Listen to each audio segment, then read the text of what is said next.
Good morning. Good morning. Hanging out on the patio this morning, are you? It's time to actually do a home garden tour. Wow. I know, can you believe it? And we're getting them done in sections, but we do have, for the most part, the patio garden done, and the shade garden done, you know, with a few little minor projects like getting all of the weeds out of the rock borders and stuff like that. But for the most part, the plants are in. I was able to use some plants from the shade garden in the patio garden. And I kind of like the texture difference, like the change up that it provided. This garden does get a good amount of sun, but it is shaded after 3 o'clock. So, it's like sort of a part sun, but it'll give enough sun to get these plants, blooming. So it's a partly cloudy garden. It's a partly cloudy, yes. And like the hostas, they tolerate sun on the left side of the shade garden, so they will do pretty well here. And I kind of like that they'll just fill in and start, you know, providing a living mulch for my gardens. But anyway, so the patio garden looks like it's weed free. Well, don't look too close, but for the most part, we weeded. We kind of divided up plants that were getting a little too happy in their spot and moved them and divided them out. I've been training my clematis to go up and around the arbor. There's 2 of those on there. We have Raguchi, which is like a little dark purple bell-shaped flower. I love that one. And then we have Sweet Summer Love, which is an autumn clematis that blooms in sort of a burgundy wine color. And that happens in late summer, just like the other sweet autumn clematis. But right now, the Fothergilla is blooming. I love this. These are like little bottle brush blooms. White. We would have a lot more if the deer didn't prune it for us, but I do have some blooms, and sometimes I don't get any, like on the Fothergilla that's over in that corner. It has no blooms on it, but it does leaf out and look pretty, and unfortunately that one just has a little more access to deer. So is that a frog fountain now? It looks like you no. had an issue. Let's tell everyone about the issue we had with the fountain. I used it as a wishing well, and I had so much change in my pocket that when I threw it in there, it broke the concrete top. Yeah, okay, we'll go with that. Anyway, so my husband's procrastination efforts to put this fountain away got us a cracked top. But we have one coming, thank God. It's on its way. It's shipping currently, so that will be back in that'll be back in use soon. And I do love the fact that we put it out early. I have to level it up a little bit and then, you know, obviously put it together when it gets here. But I love the fountain. That is just such a peaceful addition to this garden.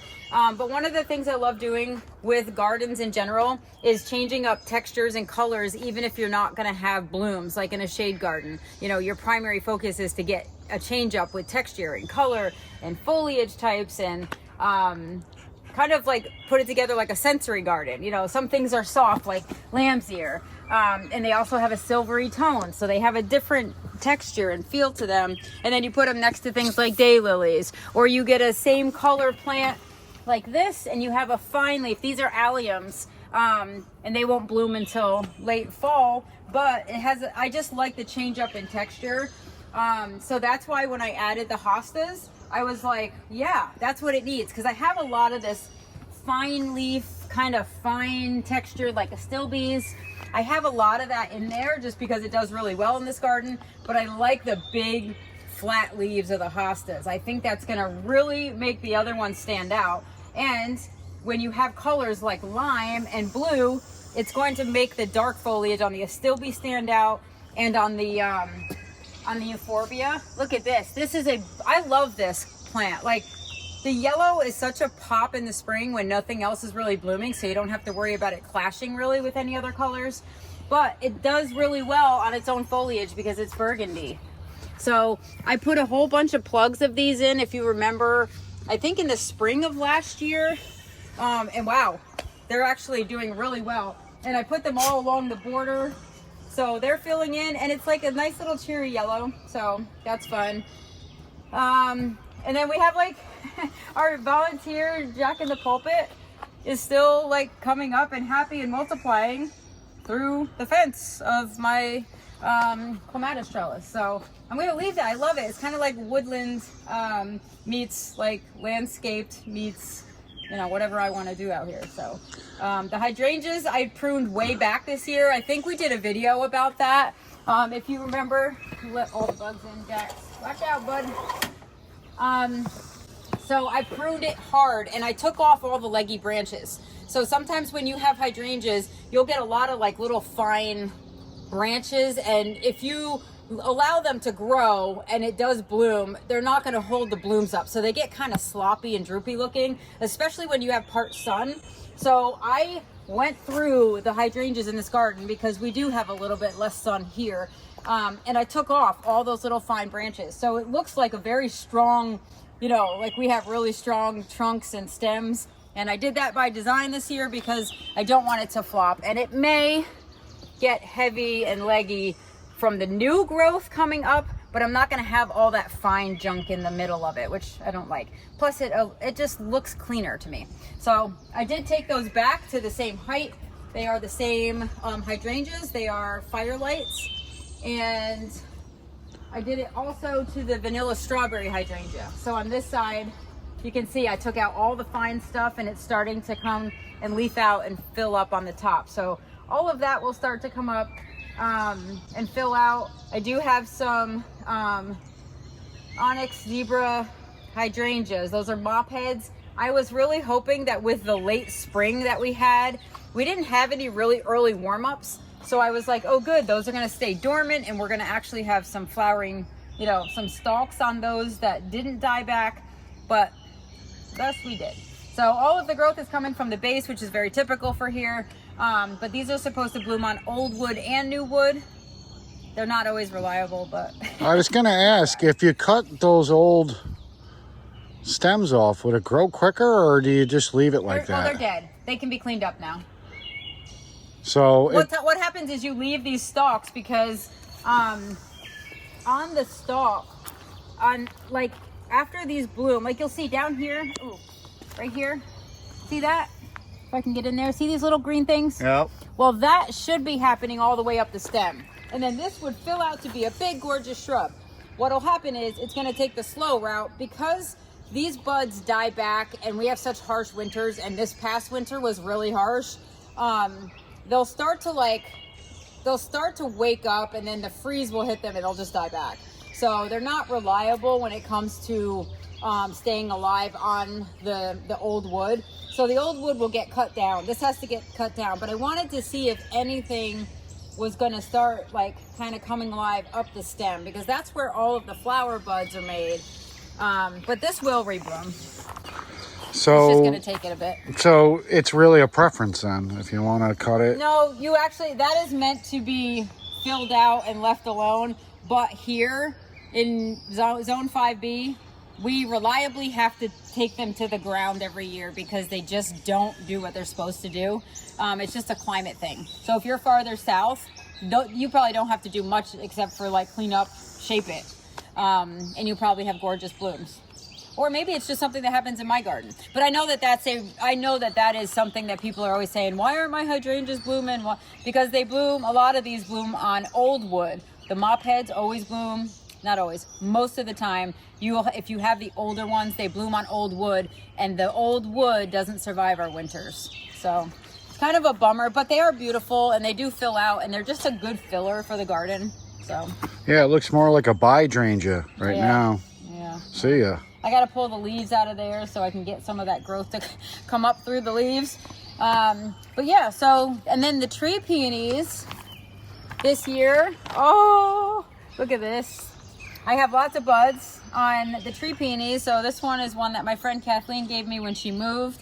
And I was like, oh, I didn't really know where to put them. But this was the other one that she gave me. And look at it. It's literally loving life. I mean, loving life. And it's going to open today. I've been watching. This is the one that has been like, it started out like this. And then yesterday, almost like 3 o'clock, it was almost kind of like, oh, do I do it? And today with the heat, I mean, this is going to be in full bloom. So I do have to come back at lunchtime because I would make a special trip home just to see these. They don't last very long. And if it's hot and in full sun, the flowers do kind of like wilt a little bit. Like they don't last a lot, like long. You want them to bloom when it's cooler. So I needed more tree peonies that bloom early so that they bloom in the cooler weather so they last longer. But these will last for a few days. And I have lots of buds on this, so it should give me a good week if we don't get like 80 degrees or. So that's a peony tree, right? Or no? Tree peony, yep. Tree peony. Yep. And Yeah, how old is that, do you think? This is old. I would say this one's like 8 years old. Yeah, they take a while. This one is 3. And I have 2 buds on it. Oh, I have 3 buds. Oh, that's exciting. So this is one that like I put in. I'm not even sure how I acquired this one, but it's obviously you can see it's on one trunk. It's like one stalk. And what'll happen is these branches that grow right now, it's perfect because there's a vase shape. There's 3 of them. And so in the winter, when the buds and the leaves die back, those green new shoots, these stalks, will actually turn into woody branches. So next year, those green stalks will be stems and trunks of it. So they kind of go out, you know, we have cane borers, so they get into my roses and to my tree peonies. So sometimes in the spring, you'll get dieback on them. I don't want to spray anything in my gardens, but that is one thing that does annoy me. So sometimes I have to clean them up and prune them up, and I'll show you in the shade garden. I have one that had a branch that got attacked by a cane borer, and I had to take it off, and now it looks a little like kind of off kilter. But I'm excited. Like the herbaceous peonies are doing great in this. Like everything's starting. Like it's happy, and it looks happy. Like it looks like it's supposed to be here. Like look at this in the sun. Look, the sun's hitting the petals. I know I'm a little crazy, but I love that. It like feeds me. Are you destroying a baseball? So what are the new additions then? It's hard for me to figure out. So I added chunks of Hakone grass. So I took a ton of Hakone grass out. So I added chunks here and I put it far back because I know that they cascade pretty far, and when we mow, you know, I don't want it to be mowed over. I put some of the all gold and the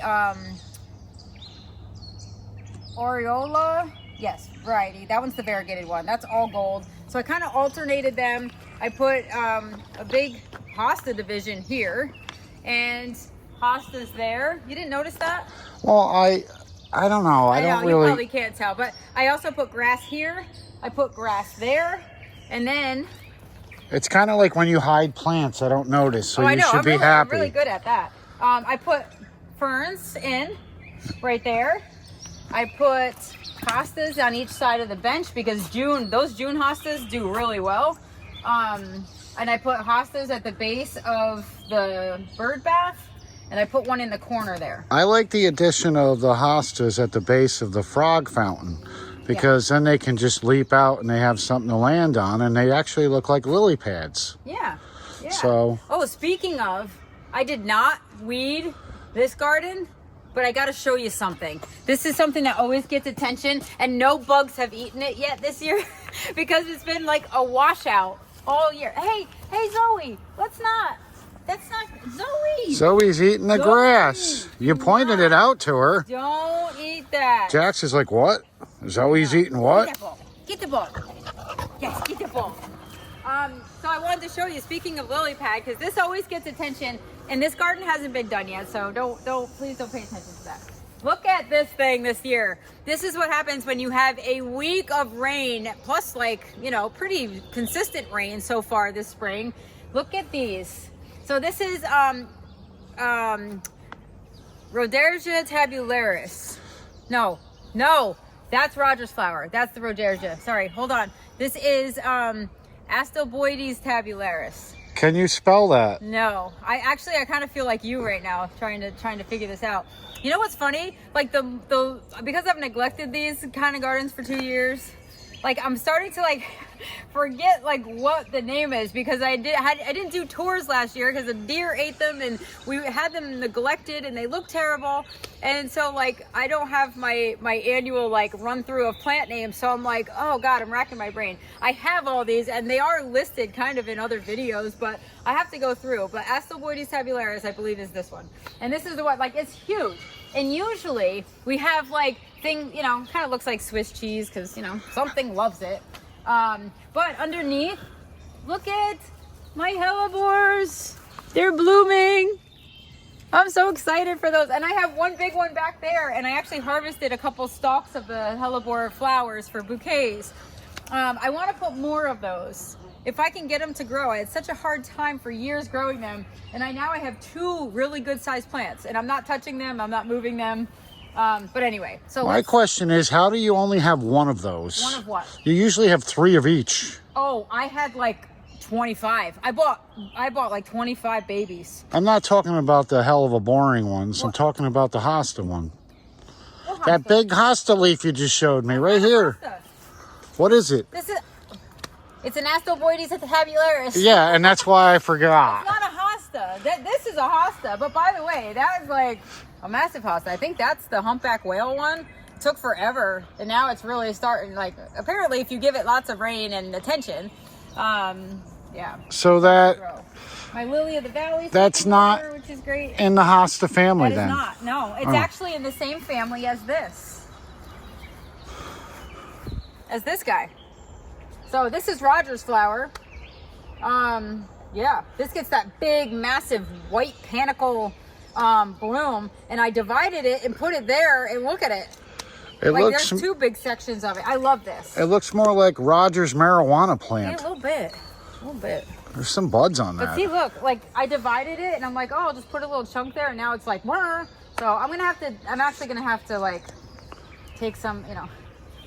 If stuff's really happy here, every year, like I put it somewhere, and then I'm like, oh, I gotta take some out. Like I'll leave some there, but I gotta take more out. This, we're just gonna Keep we're walking. Gonna keep walking, yeah. So the shade garden, boy, I literally have spent how many days on this? Quite a bit. It needed a lot of work, but we did some things. I did some things. This is the grass that I hacked, so if you can see, it's kind of like very narrow and neat now, and not like a massive mound hiding all of my plants in there. But this is really shaping up nice. I took a lot of the grasses out. I divided up the hosta. This thing is where I got all of the hostas from that I put in the patio garden. So I hacked this one, and I hacked this one back, and you're not even going to be able to tell. Like when this leaf's out, you will not even tell. Took some hostas out of places that were too big for their spaces now that they're sort of maturing, and just cleaned it up. Holy cow. Yeah, I don't even know really where to begin, but let's start at this side, and then we'll kind of go through some of my favorites and some of my favorite plant combos.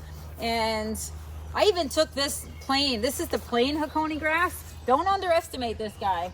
It's like, it's literally a perfect filler, and nothing eats it. It's so pretty. It has a great texture. It plays nice with other things like ferns. So did you divide any of that? I No, did. You did. Yeah, it was out to here. I know. I'm gonna have to show a before. I cleaned all of this stuff up. Like I took out this edge.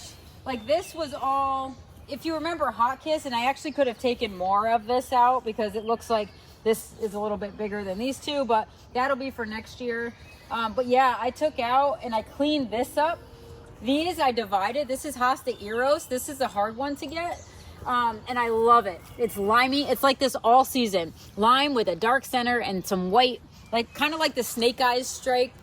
If you grow snake eyes hosta, it has that white edge around the middle. It's sort of similar to that, but I love that it has the lime to accent the dark streak in the center.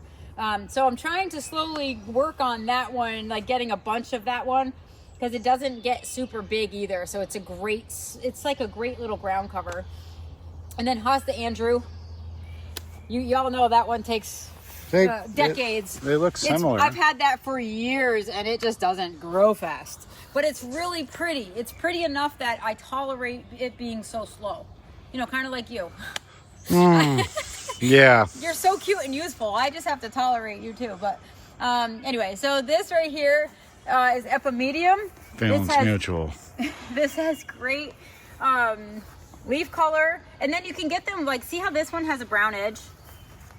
This one has like the edge, and then this one's kind of just like, I don't know, across the whole leaf. It's like shaded in color. So those eventually will fade to green, but then they get more color in the fall, and it's great for dry shade. So if you struggle with underplanting, where you have trees and it's just dry all the time, that's a great plant. You can get ones that spread as opposed to mound. But Hostas sagae, love this. I mean, that I'll never divide that just because it's massive and beautiful, and I love it there. It's like the anchor for that corner. And then one of like the only true blue flowers is Brunnera, and this is Jack Frost. They are the cutest flowers. And then when you have it as like a silver leaf as a backdrop, I mean, how can you go wrong with that? So yeah, so that's good. I have a lot of like filler hostas. So Sweet, which is way in the back.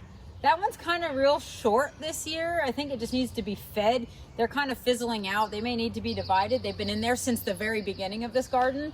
And yeah, and the Lungwort. So Pulmonaria, they have pink and blue flowers, speckled leaves. I love it, but it does take over. That's kind of like Black-Eyed Susans, where you just have to like take them out from where you don't want them to grow. But they do play nice. They look well. They fill in. They're very good for shading weeds. So I'm trying to let them sort of cover, because the biggest thing in this garden is once it fills out, it shades all the open ground, so it's less weedy. And then this got a little bit of a haircut so I can see the rocks. I have Astilbe and beautiful gold leaf bleeding hearts back there. Holy cow, those have always been happy. One plant turned into however many. Oh, I didn't finish my rocks. Incomplete. Incomplete. You get an eye for incomplete. I have to turn my final paper in. But what I love too is that these little guys, dragon tails hosta, look how little it is. This is like a mini hosta, and it's actually really prolific. I have now 3 sections. Like I can divide them, and they're the cutest things. It doesn't look anything like a dragon tail. Well, kind of. It's like, I don't know. This guy, not very big this year. Go figure. Everything else is like monstrous, and that one is not doing great. But this one seems to be taking over, so maybe that's the deal. Big blue hostas, St. Elmo's Fire. I mean, there are certain hostas that you do remember every year. This is a streaker hosta. So if you see on the leaves, it's kind of got streaks throughout. That one's gotten pretty big, considering. And also why I moved the gray ghost, if you remember, the one that comes up white, which is back here now. But yeah, so we have some peonies in here. They don't bloom very large because obviously they don't get a ton of sun, but I do just like them to fill in, and I have them. Curly fries, that one's fun. It's got a wavy leaf. Are you gonna come back here, or you wanted me to go through the You gotta go this way, so we avoid the shadow, folks. All right. So the tree peony, obviously, that got a big haircut. That was really tall, and it gets leggy. And that one doesn't mind being hacked back. It just sends up new growth, and it'll bloom. We almost have a white, big, beautiful flower coming on that one too. So we'll have a couple tree peonies blooming today. Painted ferns, Hakone grass, like hostas, all just like, they all play really well together. They're just like, it's very harmonious, and they're sort of, you know, they're just now filling in. So this is still pretty early, but later on, as the season goes on, you'll see this is just literally gonna. So I've probably asked you this before. What's the difference between a tree peony and just a regular peony? So the herbaceous peonies, which is the bush peony, which is probably what most people have, you cut them back to the ground every year. They die back to the ground like a perennial.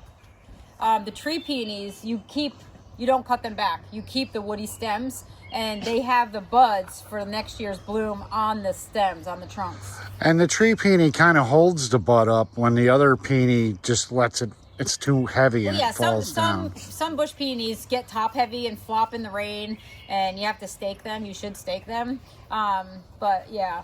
The tree peonies, I mean, they do get big, but a lot of times they're singles. They're kind of roughly, but they're single and they're lighter. So they're not really like that heavy. Get out of there. Who are you talking to? Yeah. So yeah, there's different varieties of peonies. There's also woodland peonies, which I had never really gotten into. I may try some. They would be better shaded up, you know, with the lily of the valley and the ferns up there. They don't like a lot of sun at all, so. And that's why they call them woodland. That is why. What else? So, like the Wigelia, That thing is huge this year. This will get a haircut after it flowers. It took a lot to like every year. I kind of like pruned it back, and except for the last year. Actually, last year I didn't do anything to it, which is maybe why it looks so good. But I do have to like shape it and kind of, you know, bring it in a little bit. But I did move the Russian comfrey. I had a lot of questions about what'd you do with the comfrey. This is the lamb's ear, and I want that to kind of fill in because I don't want the Russian comfrey used to get so tall, and it didn't look right there. Like, it just always bugged my brain. It wasn't the right spot for it once this shrub got too big. So what I did was I moved it back here where I had a lot of dieback from my Cimicifuga. So it is now back here, and there's 3 plants there. So I didn't divide this year. I kind of left it, but I moved it, and then we got all that rain. So it really was like, okay, I'm not really upset about it. So is the Russian comfrey an invasive plant? Nope. Like Russia, or no? No. All right. The plain Jane Russian comfrey is, but I've heard it makes great fertilizer. You can make like a fertilizer tea from the comfrey leaves. But the plain green one, oh God, if you have the plain green one, you know it, because it is literally, it will be everywhere. We have it at the kids' garden actually in Chatham. So that's the one that takes over. This one is so well behaved. It gets massive. It mounds almost like a hosta, but in the spring, I don't know if you can tell from there, but it's got a huge flower stalk. So it's gonna come up and it's gonna be like up here, little pink bells. So it'll just get huge. Once those flower stalks are done blooming, I cut them off and it just remounds into a gorgeous, like, you know, almost like a hosta, but it has beautiful coloring. It's kind of got like a fuzzy, weird feel to it. So is that in the hosta family though? Nope. I'm just making. They disowned them. No, I'm just saying, I'm just trying to describe how it, you know, how it fills out. But yeah, so everything else like is pretty much where it was. The maple is happy. This is our sick bay maple purchase from years ago, remember? Yep. That has really just decided it loves it here and will stay. We have some in substance hosta, which now will be able to fill out. I do have some coneflowers that are starting to be shaded by the some in substance, so I may have to move some chunks out of there. And I did take the ruby spice plethora out of here. With these starting to fill in and me taking this thing down, I'm gonna eventually take this out and not take it out, taking the post out and put an obelisk here. But I would like this to be more like flowering and lower shrubs or lower perennials. The anemones will fill in the fall, but that plant, it didn't do well. It didn't love it here, so it got moved. I've been wanting to do that. And then of course, so this is another tree peony. This one is more upright, but this is what I was talking about with the rose cane borers. So these kind of, they go into the stem. They drill a hole into them, and then like, you know, it can try to like bloom, but it doesn't. It blocks all of the nutrients and the water going to it. So you'll see it's very obvious where that happens. And here too, like there's just a hole actually in the center of the trunk. So can you fill it with wood filler? No, because it's wet. Like it's a live insect in there. It's eating the pith. Like, yeah, but you would smother him and then he would die. Yeah, but then it would rot the trunk, and then if the rot goes to your plant, it's not a great idea to do that. What can you do? There's a chemical that you're supposed to treat them with, but I won't, and I just deal with the dieback. It's just kind of one of those things. What if you cut below the bug? That's the problem. By the time you see them and the damage, they're already down to the end of the branch.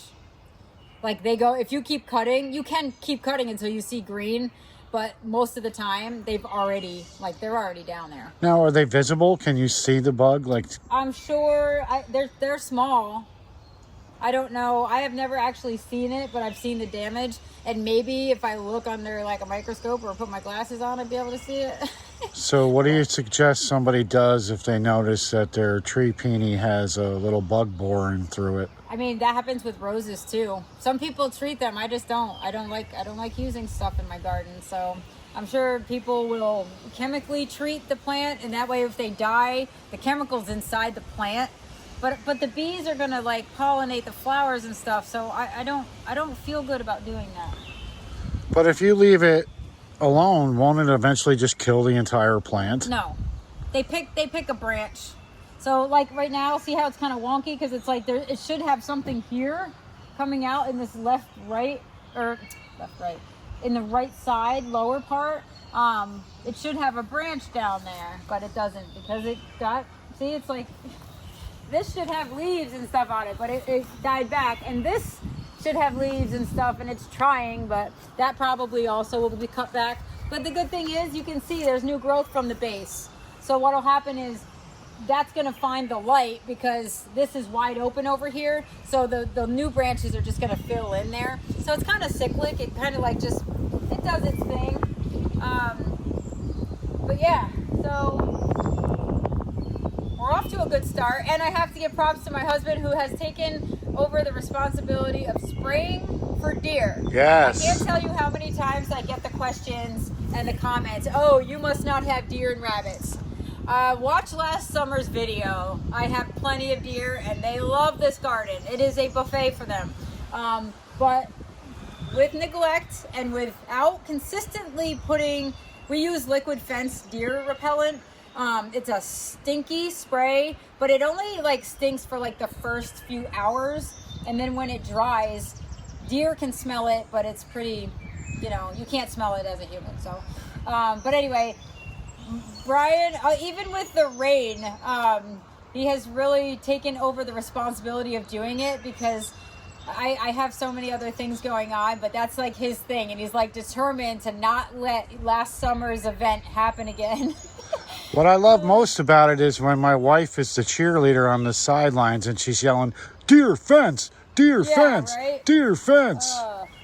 It's definitely like, even at the farm, he's been doing that because we don't have fencing yet. So you know what? It happened because of what happened right in this spot last year. Yeah. To see how upset you were when the deer ate the hosta. That was a hard day, man. I'm not going through that hell again. You know what's? I think it was hardest because like the deer are coming. Like they're here. We live in the woods. We see them. We feed them. Like they eat our bird seed in the winter. I saw one this morning walking around. It came up to this garden and it was like, pew! And then it just ran away. Yeah, I'm sure. But it was like when you know that you have deer and rabbits and critters that want to eat this stuff, and like every day you just like you're so busy and you forget, or you're like so exhausted that you're like you've gotten away with it, you get away with it, it's coming, and when it does, you're just mad at yourself. Like it was hard to see this like eaten back. I have that moment ingrained in my heart, and it's horrible. Like because it's like a pride and joy, and I also felt bad because I had neglected for 2 years, really getting the mulch on and getting it fertilized. I have yet to fertilize this garden, by the way. But I just, you put so much heart and time into making this beautiful thing, this living, beautiful, breathing garden, and then it gets devastated, and you're like, I don't know. It was rough. That's a hard thing and it never gets old. It never gets easier. Like usually they'll wait till September, and then you're like, okay, well, the season's changing. Kids are back in school. We're like, we got to start worrying about like the fall. Like everything's kind of turning the corner anyway. But to do it in summer, oh, jerks. Such jerks. Well, it won't happen again. Hopefully. As long as you keep cheering me on. Hey, you know what? You look good in that yellow and black backpack. Yeah, you look good in that cheerleader outfit. Oh, please. Yes. Yeah, I'm sure. With the little hosta leaf on the front of it. Hasta la vista. And then she's got grass pom-poms. If I had time to do all that, yeah, I'd have time to spray myself. Yeah. But anyway, so the shade garden is up and running, and now it will be pretty easy. If we get this done early, and it's May, but if we get it done early enough, then when we do a walkthrough every morning, any of the larger weeds that pop up, we just come pick out, pull out, and just keep it going until all of these hostas fill out, all the plants fill out. and then they kind of do the work for me. Like they just shade everything. So even if there are weeds in there, they're covered. They don't really go crazy. They don't flower as much to leave seed. So 2 gardens down, and we have 20 to go. Feels like it. What do we have? We have the porch garden, the sun garden, the cottage garden. Yeah. And like the rose garden, the rock bed, and our vegetable garden. What do you call that garden up there? The throwaway What garden. would I like to call it right now? Actually, do you know what's funny? The violets have taken over, Yeah. and they're a host plant. And I've been like, I've always feel guilty about pulling them out of the patio because they take over, and then it's just like crazy. So they're playing nice right now with the coneflowers up there. So I might leave that because violets will literally be a living ground cover. They will mulch over and shade, like they'll take over anything. Those things are prolific. They're violent. Violets. Yeah. Yeah. So anyway, but you know what? I don't know. That might stay that way for the whole season because it's kind of last on the list and it's filling in. So Yeah.